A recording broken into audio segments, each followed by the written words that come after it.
बंदर नगरी धामरारे भांगिब बीजेडी गड़ 2024 निर्वाचन में अल्प भोट्रे हारिथिबा राज्य बीजेपी सभापति मनमोहन सामल एथर आउ छाड़िबाकू नाराज। तेणु बंदर नगरी अंचल थिबा धामरा 8 पंचायत थिबा बीजेडी गड़ भांगी बीजेपी सशक्त करने वरिष्ठ युव नेता प्रियरंजन जेना जिला संपादक दायित्व देइछंती। चांदबाली मंडलर भारतीय जनता पार्टी संगठन को सुदृढ़ करने पापा जेना दायित्व नेबा परे आज दोसिंगा ठारे तांकु दल तरफरु संबोधित करा जायछि। ए दोसिंगा टाउन क्लब द्वारा आयोजित एही संबर्धन सभारे मंडल सभापति त्रिदिवेश प्रधान, अतुल कुमार जेना, देवेंद्र नायक और रविंद्र बारिक प्रमुख जोग देइथिले। टाउन क्लब सभापति पुर्णेन्दु पंडा, संपादक राजेश माइती परिचालना करथिले। शुभेन्दु पंडा, राजेश माइती, पलाश पात्र और टाउन क्लब रो समस्त सदस्य माने सहयोग करथिले। इस सभारे 500 रु ऊर्ध्व कर्मी माने जोग देइथिले। से दिन थिला हमें भी सत्यबेले चैलेंज करथिलु।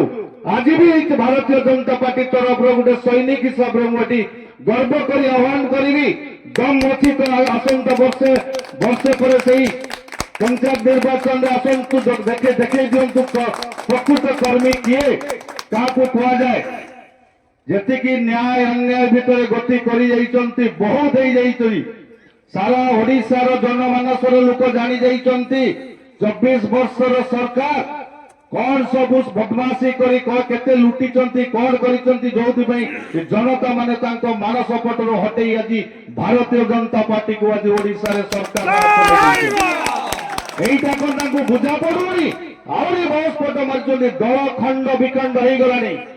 आपण माने बहुत अतीत कम दिन व्यवधान आप देखिए भद्रक डिस्ट्रिक्ट रे को परिवार हु हु वही माड़ी आसुची भारतीय जनता पार्टी रे मिसिबा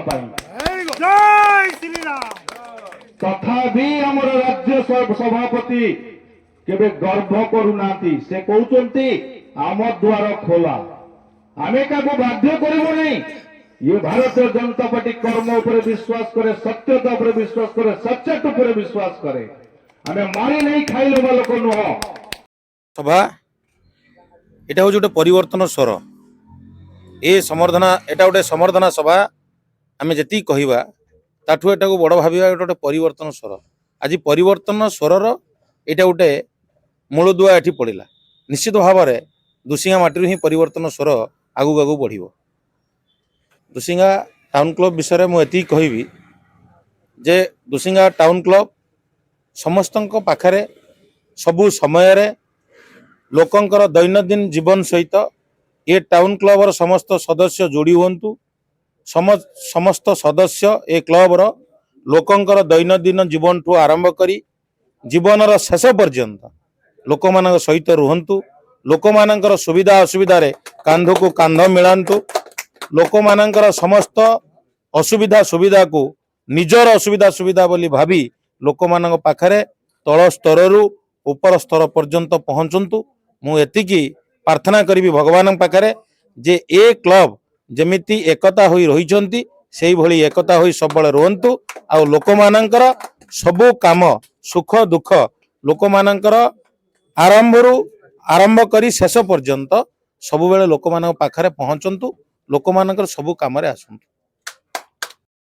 कथा कहतु कि जो मुरई माने आम अंचल उपस्थित अछंती आपण मो पई बा मो भाई टुलु भाई पई आम पई अपेक्षा करचंती संबोधित करचंती सेथि पई मु जति खुशी आपण मानक पाखरे सदा सर्वदा हम चिर ऋणी। धामरारू नरेंद्र लेंका को रिपोर्ट स्वतंत्र ओडिशा लाइव।